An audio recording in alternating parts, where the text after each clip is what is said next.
May 1st, Thursday of the second week of Easter. John 3:31 to 36.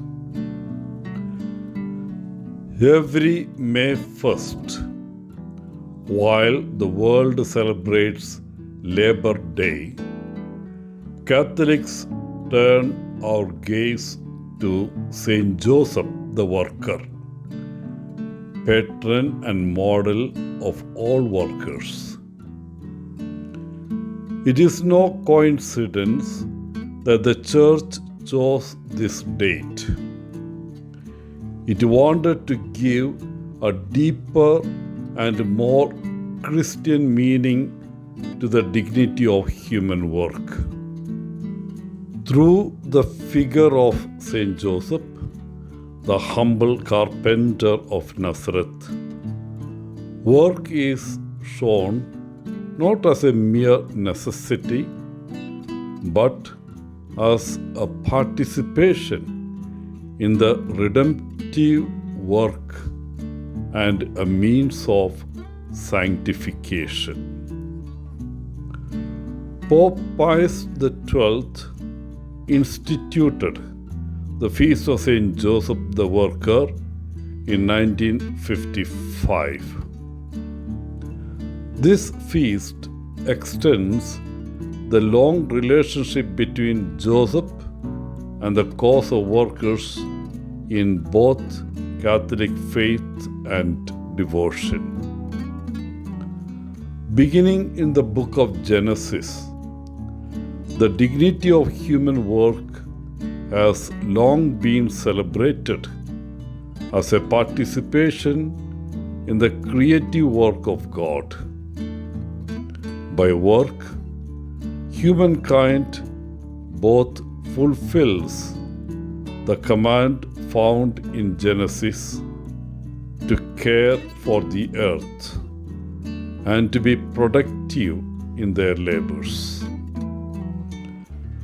Saint Joseph, the carpenter and foster father of Jesus, is but one example of the holiness of human labor. Jesus too was a carpenter. He learned the trade from Saint Joseph and spent his early adult years working side by side in Joseph's carpentry shop before leaving to pursue his ministry as preacher and healer.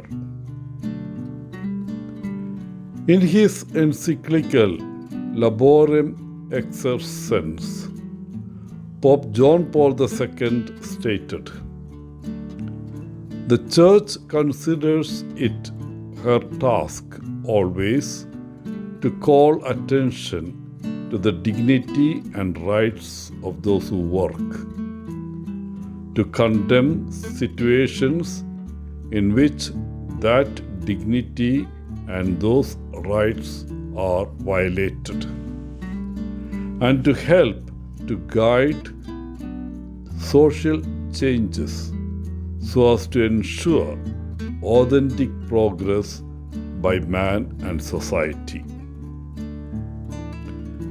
Saint Joseph teaches us that work is not just for money. It is a way to serve others and honor God. His life shows us that ordinary work can be holy. In today's Gospel, John weaves together a variety of images of earth and heaven. John talks about the person who is earthly and who speaks of earthly things. Then John writes that the one who comes from heaven reigns above all. Of course, John is writing about Jesus. Our belief in Jesus also comes with a responsibility. We are called to proclaim the gospel by our words, and more importantly, by our deeds. We have to live our faith, not simply profess our faith in Jesus. Just as Jesus commissioned his disciples to go forth and preach the gospel, Jesus also sends us forth to live the gospel and to preach the gospel in word and deed.